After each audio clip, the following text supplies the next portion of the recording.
Igual que en el caso de las coordenadas cartesianas relativas, las coordenadas polares relativas también tienen como referencia el punto anterior, no el punto de origen. Nada más que recuérdese que son coordenadas polares, es decir, hay que capturar la distancia y el ángulo respecto a ese punto. No hay que olvidar también que el valor del ángulo se mide en el mismo sentido antihorario, es decir, en sentido contrario a como corren las manecillas del reloj, igual que las coordenadas polares absolutas. Igual, el vértice del ángulo está en el último punto de referencia, que no es el punto de origen.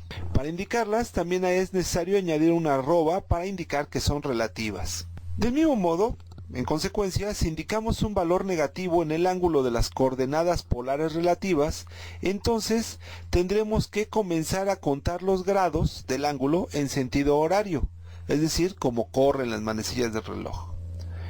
Es decir, una coordenada polar relativa arroba 50 menos que menos 45, como vemos aquí, indicaría una distancia de 50 unidades desde el último punto a 45 grados, pero contados en el sentido de las manecillas del reloj.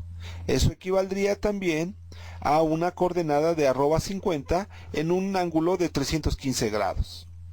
Vamos a poner aquí en la página web un pequeño archivo de texto con una secuencia de coordenadas para dibujar una figura en donde utilizamos exclusivamente coordenadas polares relativas después del primer punto. Es decir, el primer punto del dibujo son coordenadas cartesianas absolutas y después todo lo demás son coordenadas polares relativas. También vamos a hacer mención de que cómo le hacemos para establecer que AutoCAD considere los siguientes puntos como absolutos o relativos. Es decir, vamos a ver cómo configurar eso en este video. Las coordenadas polares relativas también requieren de una distancia y un ángulo para poder establecer el punto, pero no respecto a las coordenadas de origen, sino respecto al último punto utilizado.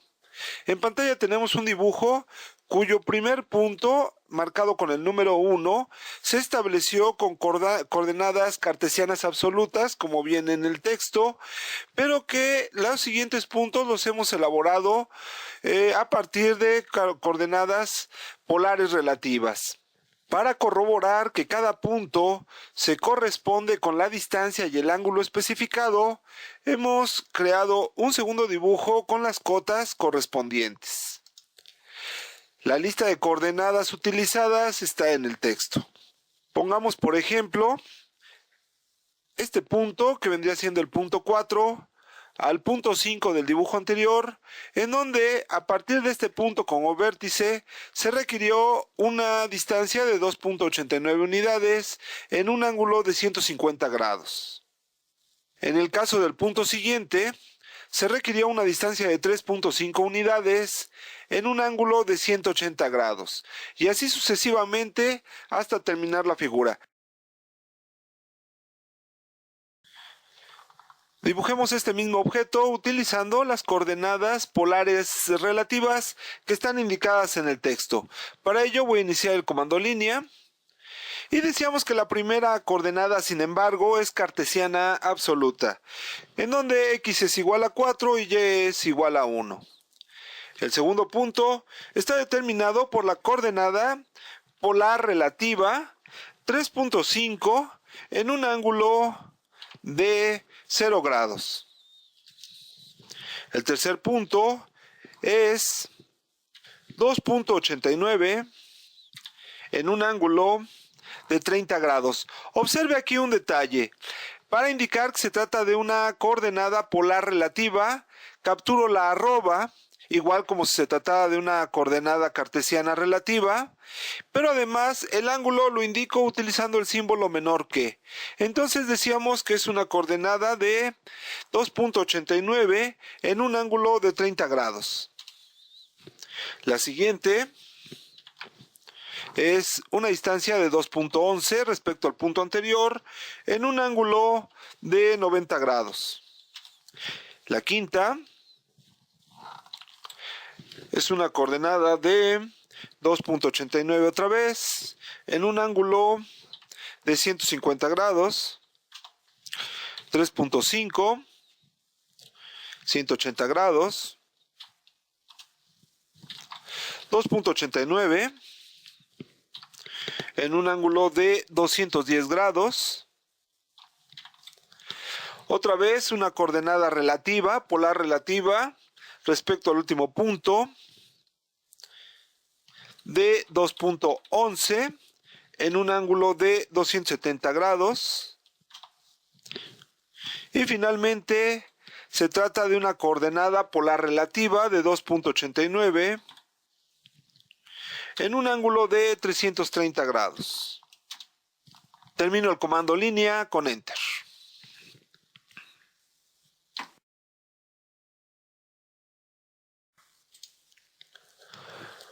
Una vez que hemos revisado las coordenadas cartesianas y polares absolutas y relativas, conviene mencionar que es posible configurar la entrada dinámica de parámetros para que reconozca en un formato o en otro la captura de coordenadas a partir del segundo punto del dibujo de un objeto.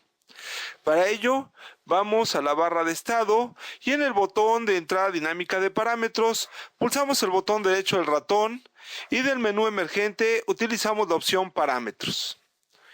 Del cuadro de diálogo Parámetros de dibujo, en la ficha Entrada dinámica, vamos a utilizar en la sección Permitir entrada de puntero el botón Parámetros. Se abre un nuevo cuadro de diálogo en donde debe usted observar que en la parte superior podemos configurar para el segundo punto y siguientes un formato polar o un formato cartesiano. A su vez, estos pueden ser de coordenadas relativas o bien de coordenadas absolutas. En este caso, como puede ver, para el segundo punto está configurado un formato polar como coordenadas relativas. Vamos a iniciar el comando línea y vamos a utilizar como primer punto unas coordenadas 10,10 que serían coordenadas cartesianas absolutas. Voy a poner como segundo punto unas coordenadas de 800 y esto sería una distancia a partir del primer punto capturado toda vez que es una coordenada relativa. Y el siguiente punto que indicaríamos sería un ángulo de 80 grados.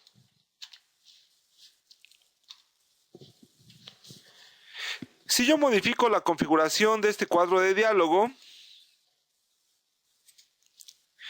digamos, poniendo en todos los casos que el segundo punto y siguiente son coordenadas cartesianas absolutas, entonces un comando de dibujo nos daría resultados distintos. Por ejemplo, esto sería en realidad 800x y en vez de 80 grados sería en realidad un valor de y. Por tanto, debe considerar qué formato va a reconocer la entrada dinámica de parámetros para la captura de coordenadas o bien utilizar los formatos adecuados cuando haga capturas directas. Es decir, si va a utilizar coordenadas relativas, debe anteponer la arroba o bien si va a utilizar coordenadas en formato absoluto.